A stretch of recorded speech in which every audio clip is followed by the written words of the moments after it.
wanted me to just share a little bit about how things are in India right now, as he was going to share. And of course, the newspapers, the images are so powerful, and especially that's been going around the world. And but things are very close to us. I live in a so-called colony of maybe 500 plus houses, and 9 people have died in the last month. And the month isn't even over yet. One person every 3 days.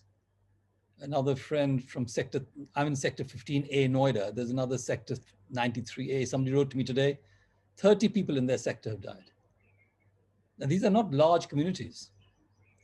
And what is going on in the villages? I mean, the villages don't even know. They think if you can't cope in Delhi, which is where we are right now on the outskirts of Delhi, how are we going to cope in the villages? No health, no, I mean, it's a disaster. And we've been reading from people who deal with mental health. There's an organization called NIMHANS, and they're saying that they have a helpline. And normally they get suicide tendency calls, maybe in 1% of the cases. Now it's gone up to 7%. And a lot of the suffering is economic crisis, hopelessness, helplessness, this panic, grief, guilt, because young people are feeling the guilt. Maybe they brought the virus into the house because they went out. And they're not being able to see the light at the end of the tunnel.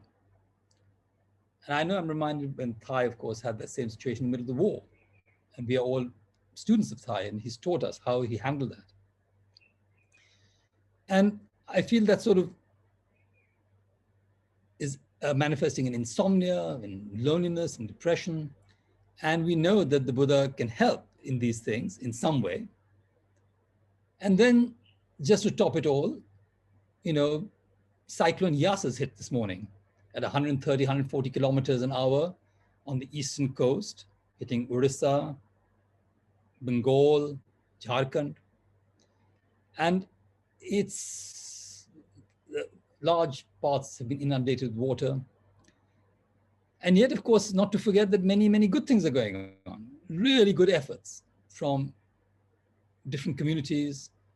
Of course, we know about the Sikhs and the Gurdwaras and the food packets and the PPE kits and the people who are going out of their way in cremation grounds. We were wearing a PPE kit yesterday, and it's so hot in there. And people in cremation grounds voluntarily across religions, Muslims cremating Hindus, Hindus helping bury Muslims.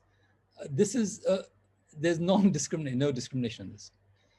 And as a Hesa Trust, we've been doing a lot of work in 6 villages in Bengal. We have 40 cases there, people in Dehradun, and we've been supported by friends from across the world and in India, including the Thich Nhat Hanh Foundation, which is supporting the work we're doing.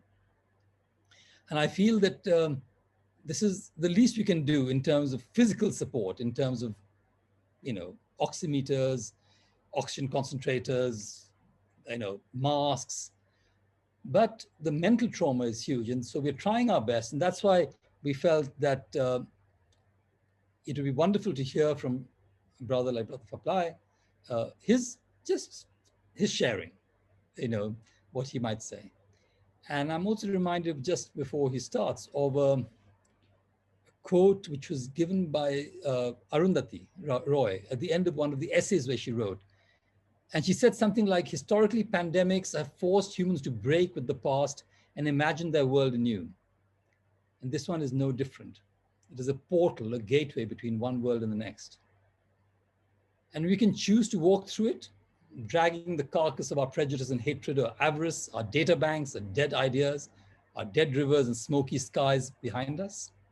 Or we can walk through lightly with a little luggage, ready to imagine another world and ready to fight for it.